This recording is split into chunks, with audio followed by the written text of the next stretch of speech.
Messiah is the link, is the bond between God and man, God and the creation. So through him, everything came into being. He's the Logos.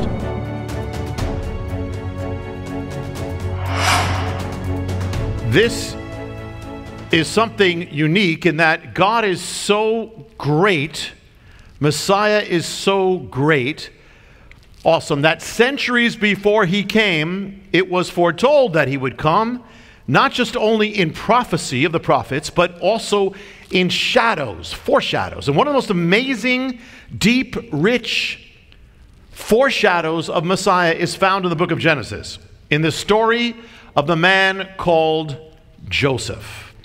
The rabbis saw Joseph, even though before they didn't know about Yeshua, they saw Joseph as a foreshadow of who Messiah would be. So they called Messiah Mashiach ben Yosef, Messiah, son of Joseph. That Messiah was going to be like the Joseph in Genesis, that he'd be a foreshadow of Messiah's life. It's going to have some deep things in it, so open your mind and focus. And we're going to see in this a prophetic revelation, and also how all sorts of scriptures come together. And it's going to unlock new dimensions of who Messiah is.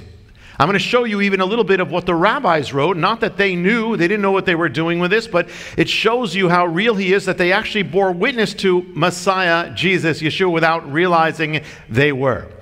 Joseph. Abraham had Isaac. Isaac had Jacob. Jacob had 12 sons. 12 sons. The first of his sons from Rachel was Joseph. Now, let's start up, because we did one on this before we started it, so this is the second part. Genesis 37 and verse 12. Genesis 37, verse 12. Then his brothers went to pasture their father's flock in Shechem. And Israel, that's Jacob, said to Joseph, "Are not your brothers pasturing the flock in Shechem? Come, and I will send you to them." And he said, "I will go." And then it says, he said to him, "Go now and see about the welfare of your brothers and the welfare of the flocks, and bring back word to me." So he sent them from the valley of Hebron, and he came to Shechem. These are all places right now in Israel.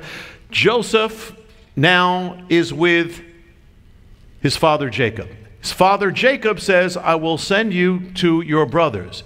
See how they're doing." In Hebrew, it says to see what their shalom is. In Hebrew, if you say, "How you doing?" you know how you say that? You say, "Ma shlomcha." That's how you say it in Israel. Try it. Ma shlomcha. It means, Ma shalomcha. How is your shalom? What is your shalom? That's how you say, "How you doing?" Same thing here. See how their shalom is. And so he goes. Okay, verse 15. A man found him, and behold, he was wandering in the field, and a man asked him, "What are you looking for?" He said, "I'm looking for my brothers. Please tell me where they are pasturing the flock." The man said, "They've moved from here, for I heard them say, 'Let us go to Dothan.'" So Joseph went after his brothers and found them at Dothan. When they saw him from a distance, and before he came close to them, they plotted against him to put him to death. Okay, let's open where we are right now.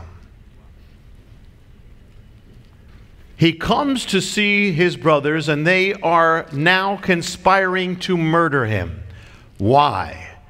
They are jealous. Why? Because he appears to be the favorite of his father. And so they say, "Let us slay him," and it goes on, "and throw him into one of the pits. And we'll say that a wild beast has devoured him. Then let's see what becomes of his dreams." They said, "Here comes this dreamer." What are they talking about? Joseph had that dream. He had two dreams where he had a dream which could be taken as his brothers were going to bow down to him. And they hated that dream. Now, actually, it's going to come true because it's God. It's not Joseph. But they said, let's do this. Let's take care of it. And so he comes there. Now let's go back for a second. Let's open it up. The mystery. What is this a picture of from the beginning? It's a father sending his son. Now, does that sound familiar as a believer? A father sends his son. That's the beginning of the gospel. That's the beginning of Messiah, of coming to earth. Jacob had fallen in love with Rachel. Yet he was tricked into marrying Leah, if you remember. But it was his love for Rachel it's his love for Rachel that started the whole family. The whole family is based on his love for Rachel. Now, all the sons were coming from Leah and the others, but only one son at that point, the firstborn son, was Joseph. So Joseph, to understand this, is representing the love of Jacob for Rachel, because he's the son of their union. He's the first one. So he is representing, he's like the bond. He represents, really, he's the reason why the whole family is in existence, because he represents the bond. He's the only one. Then will come Benjamin. So he represents the cause of the family, the existence of that. And that's maybe why he seems to be a favorite, or the favorite. And that's why the sons, the other brothers, hated him. So what does that have to do as a shadow of Messiah?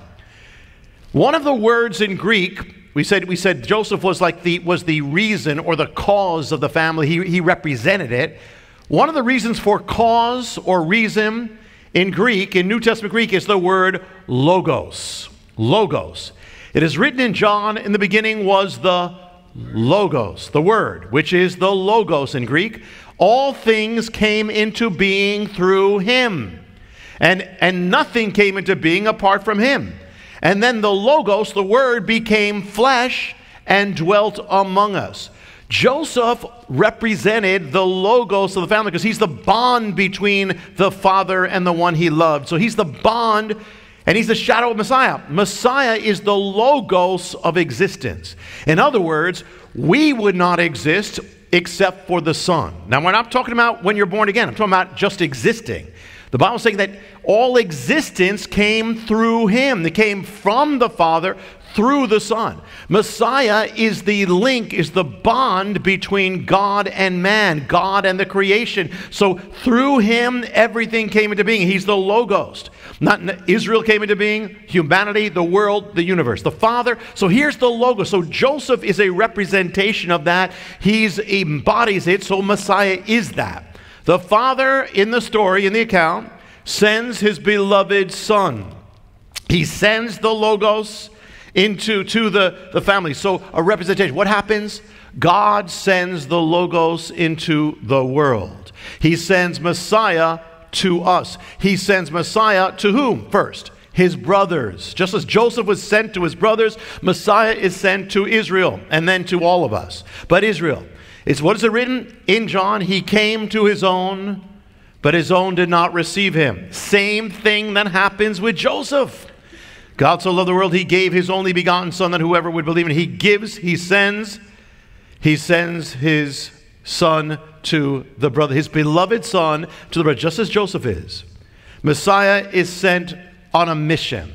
But the mission that Messiah is sent on is to die. So Joseph is going to his brothers, and he doesn't know it, but he's going to, without knowing it, he's a shadow. He's going to act, it's going to kind of reenact, it's going to act in advance the death of Messiah.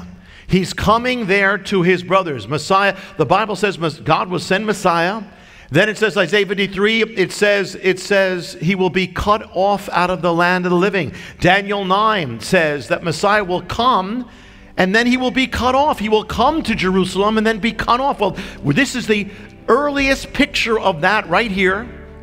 Messiah, when they were going up to Jerusalem, he said to the apostles, he said, the Son of Man is going up there to be handed over to the Gentiles, who will mock him, scourge him, and put him to death.